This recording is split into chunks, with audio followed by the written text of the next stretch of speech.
ज्ञान भाई नाम के दो जिगरी दोस्त हैं। वो दोनों बचपन से साथ रहते आ रहे थे। उन दोनों की दोस्ती इतनी गहरी थी कि अगर राइस स्टार को कोई बुरा भला भी बोल देता तो ज्ञान भाई उसकी जान लेने पे आ जाता था। ज्ञान भाई और राइस स्टार रोज शाम को गांव के चौराहे पर मिला करते थे और घंटों साथ बिताया करते थे। लेकिन एक दिन कुछ ऐसा हुआ कि राइस स्टार कभी पहले जैसा खुश नहीं हो सका। वो पूरा बदल सा गया था। ना टाइम पे खाना खाता और ना ही किसी के साथ खेलता, क्योंकि एक दिन राइस स्टार और ज्ञान भाई चौराहे पे मिलने आए। उस दिन ज्ञान भाई बहुत खुश लग रहा था। राइस स्टार ने पूछा, क्या बात है ज्ञान, आज तू तो बहुत खुश लग रहा है, लॉटरी वॉटरी लगी है क्या? ज्ञान मुस्कुराते हुए बोला, हाँ ऐसा ही कुछ समझ, क्योंकि मेरी जॉब लग गई है, वो भी चमनपुर शहर में। तुझे मालूम है ना, वहाँ जाना सभी का सपना होता है। राइस स्टार के चेहरे की खुशी गायब हो गई। उसने बोला, अब तो तू मुझे भूल जाएगा ज्ञान, चल अच्छा है। कब तक मेरे जैसे बेरोजगार के साथ बैठेगा? शहर जाएगा तो कुछ पैसे कमाएगा। ज्ञान भाई ने बोला, अरे नहीं यार, तुझे कैसे भूल सकता हूँ, तू तो बचपन का दोस्त है। चल अब मैं चलता हूँ, कल सुबह वाली ट्रेन पकड़कर मैं चला जाऊंगा। इतना कहकर ज्ञान घर जाने लगा। राइस स्टार की आंखों में आंसू आ गए।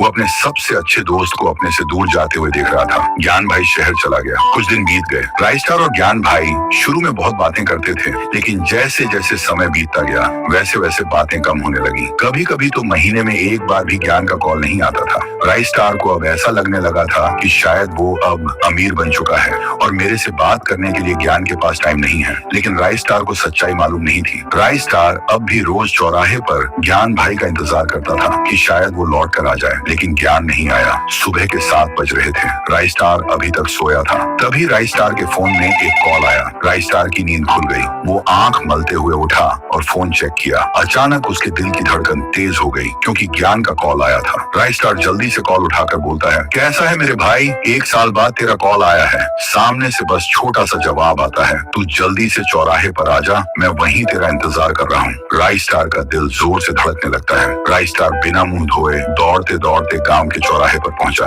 वहां पर ज्ञान भाई उसका इंतजार कर रहा था। राइस स्टार ने ज्ञान भाई को जोर से गले लगाया और बोला, क्या यार, मैं रोज तेरा इंतजार करता हूँ, लेकिन तू आता ही नहीं है। ज्ञान भाई ने बोला, हाँ यार, मैं काम में बहुत बिजी हो गया था, लेकिन किसी तरह टाइम निकाल कर बस तुझसे मिलने आया हूँ। अभी आधे घंटे में मैं फिर से शहर जा रहा हूँ, बस तुझसे मिलने के लिए आया था। राइस स्टार की आंखों में फिर से आंसू आ गए। वो अपनी आंखों के सामने फिर से अपने दोस्त को जाते हुए देख रहा था। तभी राइस स्टार को ज्ञान के पापा का कॉल आता है। उसके पापा रोते रोते बोले, राइस स्टार बेटा, तुम जल्दी हमारे घर आ जाओ। राइस स्टार सोच में पड़ गया कि आखिर उसके पापा रो क्यों रहे थे। राइस स्टार जैसे ही ज्ञान के घर पहुंचा, वो हैरान हो गया।